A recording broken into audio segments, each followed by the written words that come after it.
আমরা লিটারালি সব থেকে টপে যেতে চলেছি গ্রেট পিরামিডের, যেখানে আধুনিক সভ্যতার ইতিহাসে 50 জনেরও কম গেছে। আজকের দিনটা আমার জীবনের সব থেকে ভালো দিন, খুব ভালো।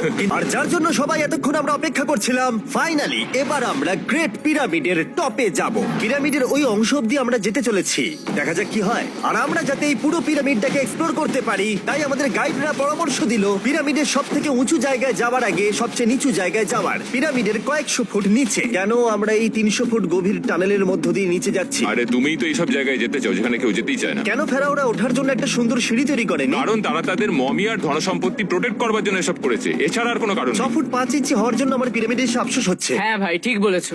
দেখো কতটা গভীর এই টানেলটা।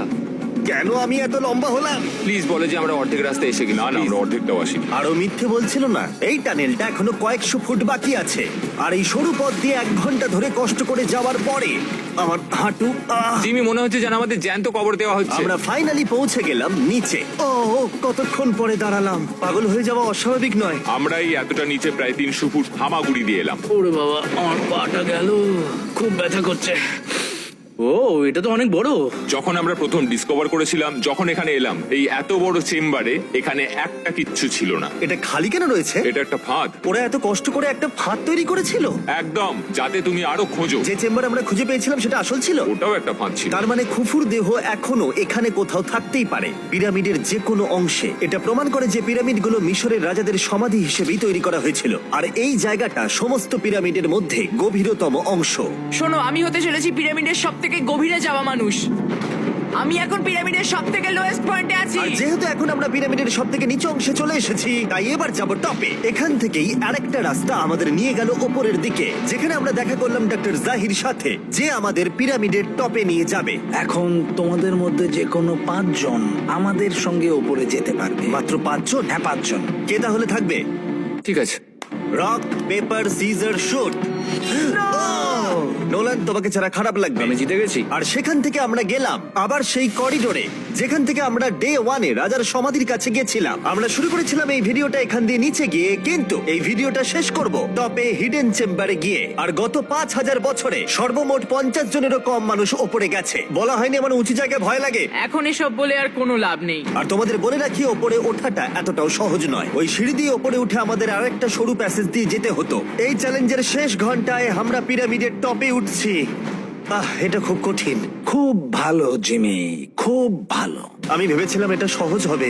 এটা এখানে আবার কি? আমরা এখন 3 নম্বর চেম্বারে রয়েছি। নিচে আরো 2টো চেম্বার আছে, ও, কিন্তু আচ্ছা। সব থেকে ইম্পর্টেন্ট চেম্বার গুলো হলো 3, 4 আর 5। এবার রুম নাম্বার 4-এ যাবো। ঠিক আছে, চলো উঠতে থাকি। ওকে, চলো। 4 নম্বর চেম্বার। ও কার্ল, এটা একবার দেখো।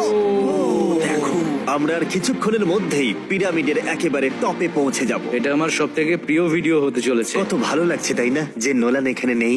হ্যাঁ, সত্যি আমার খুবই ভালো লাগছে। যাই হোক, চলো টপে যাওয়া যাক। চলো যাওয়া যাক। ও মাই গড। ও জাহির, হ্যাঁ, তুমি এসব করো কি করে? সেটা বলতে পারবো না। আর এখন আমরা পৌঁছে গেছি পিরামিডের হাইয়েস্ট পয়েন্টে। আমরা পেরেছি চ্যান্ডলার। ও মাই গড, এখানে অনেক বাদুড় রয়েছে। জিমি, ওইদিকে দেখো। এভাবে ভিডিওটা শেষ হবে আমি ভাবিনি। আর 2 মিনিট বাকি আছে, আর আমাদেরকে অ্যাটাক করেছে। বাঁচাও! জিমি, এদিকে এসো। এগুলো একটা গ্যাংয়ের নাম যারা পিরামিডটা বানিয়েছিল।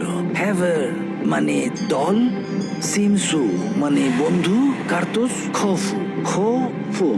এটার মানে একটা গ্রুপ, বন্ধু স্ল্যাশ গ্যাং, হ্যাঁ, কুকুর। আর এটা 4600 বছর আগে লেখা হয়েছিল। একদম। এই ভিডিও জুড়ে আমরা পিরামিডের উৎপত্তি সম্পর্কে যতটা সম্ভব শিখেছি, আর মিশরবিদরা যতটা সম্ভব প্রমাণ খুঁজে পেয়েছেন তা আমাদের দেখিয়েছেন। মিশরীয়রাই হ্যাঁ। এগুলো বানিয়েছে। শ্রমিকদের সমাধি থেকে শুরু করে পাশেই মানুষের হাড়গোড় পড়ে থাকা প্রমাণ করে দেয় যে পিরামিড মিশরীয়রাই তৈরি করেছে। আমরা স্ফিংসের নিচে গুপ্তধনের সন্ধানও করেছি, নিচে কোনো এলিয়েন নেই। গবেষকরাও এটা বলেছে যে এই গ্রাফিটি এবং দেওয়ালে এই চিত্রকলাগুলো প্রমাণ করে দেয় প্রাচীন মিশরীয়রা ফেরাওদের সমাধি হিসেবে এগুলো তৈরি করেছিল। আমাদের অভিযান এখানেই শেষ হলো। আমি জানি না কেন ইজিপ্ট আমাদের এসব করবার অনুমতি দিয়েছে, কিন্তু আমি খুবই কৃতজ্ঞ। এই কান্ট্রির জন্য অনেক বড় শাউট আউট, তোমরা খুবই ভালো। এসক্রাইব করো মিস্টার ওটা বিস্ট। সাবস-